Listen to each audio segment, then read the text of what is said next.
சாமி, இன்று உன் அப்பன் உனக்கு ஒரு எச்சரிக்கை செய்தியினைத்தான் கொண்டு வந்திருக்கிறேன். என் பிள்ளையே, உன்னை மற்றவர்கள் முன்னிலையில் அவமானப்படுத்த வேண்டும் என்று ஒரு போலியான உறவு அங்கு சுற்றி வந்து கொண்டிருக்கின்றது. அது யார் என்று உனக்கு நான் தெளிவாக சொல்லுகின்றேன். என் குழந்தையே, உன் வாழ்க்கையில் நடக்க இந்த விஷயத்தினால் இப்பொழுது நீ பட்டு கொண்டிருக்கும் கஷ்டங்கள் அடங்கும். இவர்கள் யார், எதனால் உன் வாழ்க்கையின் மீது இவருக்கு இத்தனை வெறுப்பு என்று நான் உனக்கு சொல்கின்றேன். அப்பன்தான் இந்த பிள்ளைகள் கொண்டு சேர்ப்பதில்லை. ஏனென்றால் அது நடந்தால் கூட நீ ஏற்றுக்கொள்வாய். ஆனால் ஒரு விஷயம் நடப்பதற்கு உனக்கு தெரியாமல் இருக்கும் பொழுது அதை நான் உன்னிடத்தில் சொன்னேன் என்றால் நிச்சயமாக பயப்படாதே. என் அப்பன் சொன்னதை செய்வார் என்று நீ மனதார உறுதியாக இரு. எனக்கு ஆபத்தை கொடுக்கிறார்கள் என்று சொல்லி என் பிள்ளை பயந்து விடாதே. என் அப்பன் சொல்வதை கேட்ட பிறகு நிச்சயமாக நீ தெரிந்து கொள்வாய் உன்னை சுற்றி இருக்கின்ற அந்த போலியான உறவு யார் என்று.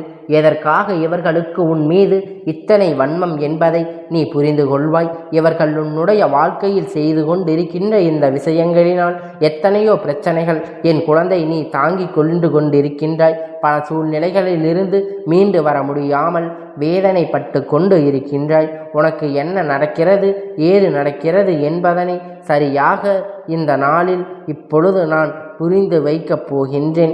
இது நாள் வரையிலும் புரிந்து கொள்ள முடியவில்லை. ஆனால் ஒரு விஷயம் மட்டும் உனக்கு தெரிந்திருக்கிறது. ஏதோ ஒன்று நம்மை சுற்றி தவறாக இருக்கிறது என்று.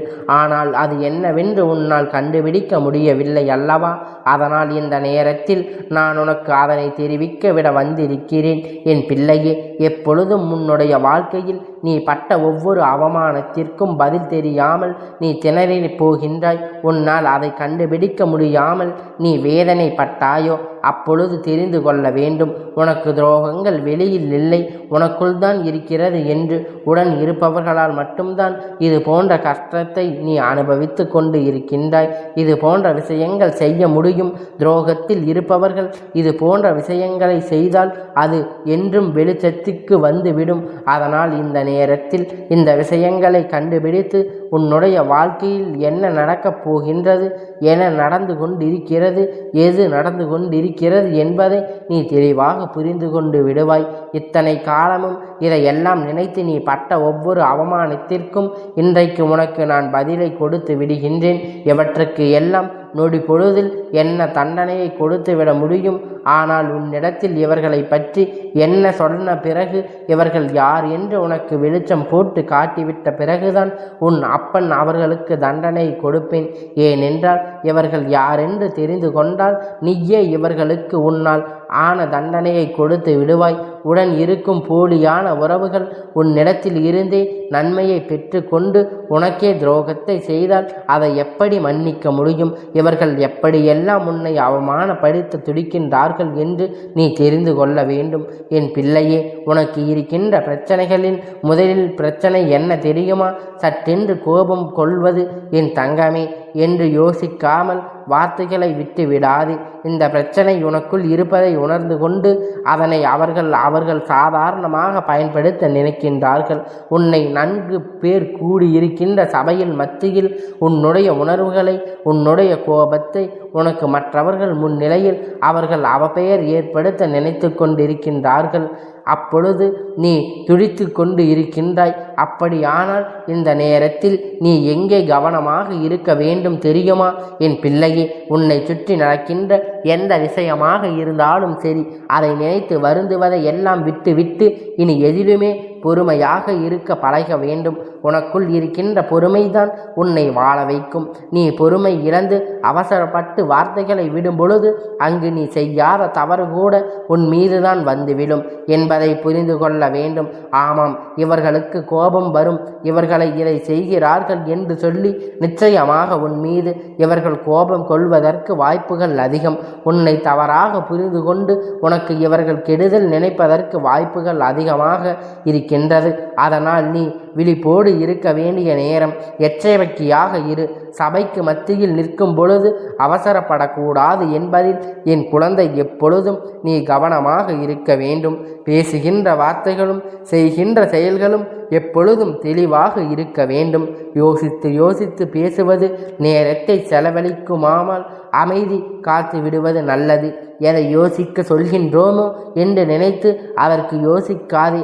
அதை மட்டும் நினைத்து கொண்டு இருக்காதே. உன்னுடைய யோசனைகளை உனக்கு நிச்சயமாக நல்ல பதிலை கொடுக்கும் என்பதை நீ நம்ப வேண்டும். ஆனால் அந்த நேரத்தில் அமைதி காத்து அதன் பிறகு நீ பொறுமையாக யோசித்து அதற்கான பலனை நீ பெற்று கொண்டால் போதும். இந்த அப்பன் இந்த நேரத்தில் என் பிள்ளை நீ செய்கின்ற எந்த ஒரு செயலாக இருந்தாலும் அதிலிருந்து உனக்கான நன்மையை நீ பெற்று கொண்டால் போதும். எல்லாவற்றிற்கும் நீ நிச்சயமாக கடந்து வந்து ஒரு வாழ்க்கையை வாழப்போகின்றாய். அப்பன் சொல்வது போல என் பிள்ளையே, இதற்கெல்லாம் நீ மனமுடைந்து போக வேண்டாம். நிச்சயமாக உனக்கு எதிராக நடக்கின்ற விஷயங்கள் எல்லாம் என்னவென்று உன்னால் புரிந்து கொள்ளவே முடியாது. நீ குழப்பத்தில்தான் இருக்கின்றாய். என்ன நடக்கிறது நம்மை சுற்றி என்று நீ புலம்பிக் கொண்டு இருக்கும் நேரத்தில் இவர்கள் எல்லாவற்றையும் செய்துவிட்டு முடித்து சென்று விடுகின்றார்கள். உன்னை மற்றவர்கள் மத்தியில் அவமானப்படுத்தி விடுகின்றார்கள்.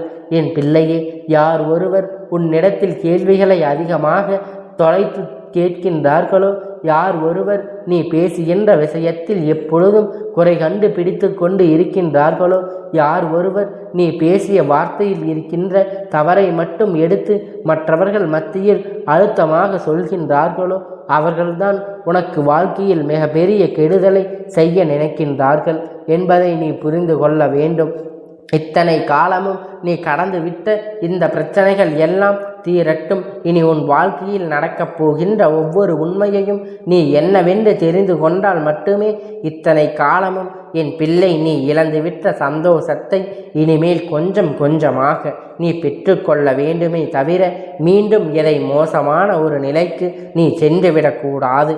அப்பன் எச்சரிக்கை பதிவிற்கு காரணம் இதுதான். உன்னை பின்னோக்கி தள்ள முன்னேற்றத்தை அடைவது என்னவென்பதை, வாழ்க்கையில் இல்லாத நிலையை உன்னை ஆக்கிவிட துடிக்கின்ற இவர்களுக்கு மத்தியில் நீ கவனமாக இருந்து உன்னுடைய வெற்றியை நீ நிச்சயமாக பெற்றுக்கொள்ள வேண்டும்.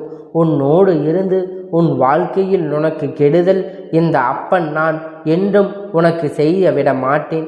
நான் என்றும் உனக்கு உறுதி வாக்கினை கொடுத்து விட்ட பிறகு எதற்கும் என் பிள்ளை நீ கலங்க வேண்டிய அவசியமில்லை. வாழ்க்கையை நினைத்து நீ எப்பொழுதும் வேதனைப்படாதே. நடப்பது அத்தனையும் உன்னுடைய நன்மைக்கு தான் என்பதை உணர்ந்து எப்பொழுதுமே சந்தோஷமாக இருந்தவர்கள் முன்னிலையில் அவசரப்பட்டு ஒரு நாளும் உன் பெயரை நீயே கெடுத்து கொள்ளாதே. இனி எல்லாம் உன்னை சுற்றி உனக்காக இந்த அப்பனுடைய ஆசீர்வாதம் எப்பொழுதும் உனக்கு முழுமையாக கிடைத்து கொண்டே இருக்கும். நீ இந்த அப்பனை எப்பொழுதும் முழுமையாக நம்பி இருக்கும் பொழுது ஒரு நாளும் இந்த அப்பன் உன்னை கைவிட மாட்டேன் என்பதை நீ மனதார உணர்ந்து கொண்டு எப்பொழுதும் இந்த அப்பனை நீ நம்பிக்கையாக இருந்தால் உன்னுடைய எண்ணங்கள் அனைத்தும் நிச்சயமாக உன் வாழ்க்கையில் நல்ல முன்னேற்றத்தை நல்ல நிலையை வந்து கொடுக்கும் என்பதை எப்பொழுதும் நீ மறந்து விடாதே. இந்த அப்பன் ஒரு நாளும் அவர்களை நம்பிய பிள்ளைகளை கைவிட மாட்டேன் என்பதை நீ முழுமையாக உணர்ந்தால் நிச்சயமாக உன்னுடைய வாழ்க்கையில் எல்லாம் நல்லதாகவே நடக்கும் என்பதை நீ நம்பிக்கையை ஒரு நாளும் நீ கைவிட்டு விடாதே. அப்பன் உன்னோடு எப்பொழுதும் உனக்கு உறுதுணையாக நின்று கொண்டு இருக்கும் பொழுது என்னுடைய பிள்ளையை யாராலும் ஒரு நாளும் எதுவும் செய்துவிட முடியாது என்பதை நீ மனமாற நம்பி இந்த விஷயத்தை செய்ய வேண்டும். எப்பொழுதும் நீ மனமகிழ்ச்சியாக இருக்க வேண்டும் என்பதே அப்பனுடைய ஆசையும் கூட.